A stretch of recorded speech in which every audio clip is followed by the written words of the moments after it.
This video is a little bit different than most of my videos. I usually break and we take a look at the layout and I map out the pattern for you and I show you what I want to do and how I'm going to do it. And then I just get down and you see me running the rack at my own pace, which is relatively a little bit faster than most players.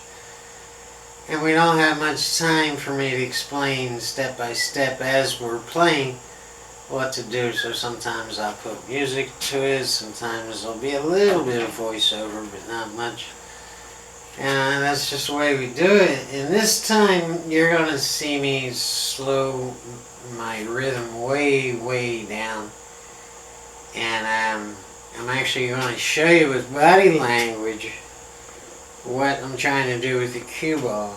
And this will all make sense after you see the intro and I explain why I'm doing what I'm doing with the cue ball. But you'll see me pointing with my stick the path of the cue ball, where I want to be, the doorways, and getting through the best way to get on the following ball. And this Nineball Strategy is original. It's a little bit different.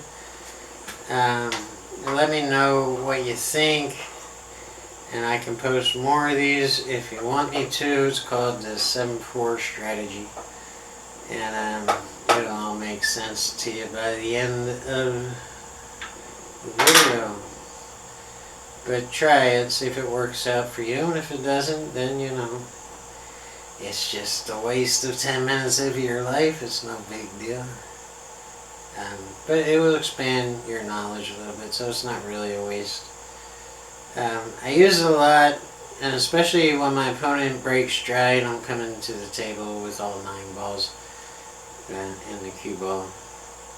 Sitting there and trying to figure out what to do and how to run these balls out. Let's go ahead and get to it. Alright, after the break, let's find the 7, 8, and 9, and let's look at the 7-ball line and decide where you want to be on the 7 for your game in order to get on the 8, which will allow you to get on the 9. Now you could get on the left-hand side of the line and use the right-hand rail to bounce off and get right on the 8. If that's your style of playing, that's what you're comfortable with. Or you could get on the right-hand side of the line. You just don't want to get straight in on the line. From the right-hand side of the line, you would just snug this out with bottom and just pull it out to the 8 ball in order to get on the 8 and back on the 9. Now let's go on to the 4 ball. And all the while, keep in mind exactly where you decided to be on the 7 ball. So let's look at the straight-in line on the 4 ball. And we want to be on the left-hand side of this line. If we want to get there, then we're going to have to go 2 rails off the top rail and the left-hand side rail to come up straight in on the 5 to get right on the 6 in order to get where you want it to be on the 7. Or you might decide you want to be on the right-hand side of the 4 ball in order to put left bottom on this ball and come out right for the 5 ball in order to get on the 6 to get that position on the 7. So where you want to be on the 7 and where you want to be on the 4 is carved in stone, and it's important to do this in order: first the 7 and then the 4. So now we can go on and take a look at the whole rack, including the 1, 2, and the 3. And because it wasn't a great break, we're starting with the cue ball right here. And just as an example, if you had decided that you wanted to be on the right-hand side of the 4 ball line, you would want to be on the left-hand side, right about here on the 3 ball, so you could spin it and pull it back off the rail to get on the right-hand side of the 4. The reality of that is a little bit different because of the placement of the 2 and the 5 and the 8. It's making that position on the 3 a little bit difficult, and I wind up here. And now you're going to see me slow way down. You're going to see a lot of body language and a lot of me pointing on the table through the path of the cue ball off the 3 on where I want to get to on the 4 ball.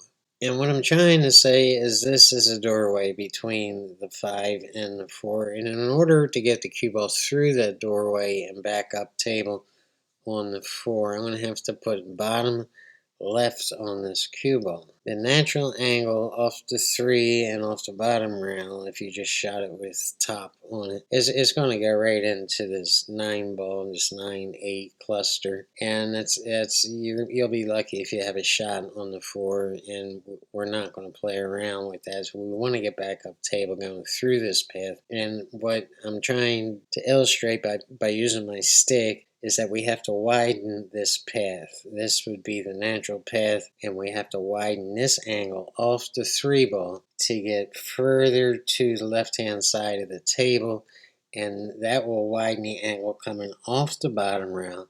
And when it hits the left-hand side rail, it'll sharpen the angle, and it should, if my theory is right and all the stuff going on in my head is right, it should come up through this doorway and get on the left-hand side of the 4 ball, and that's fine with me in my game.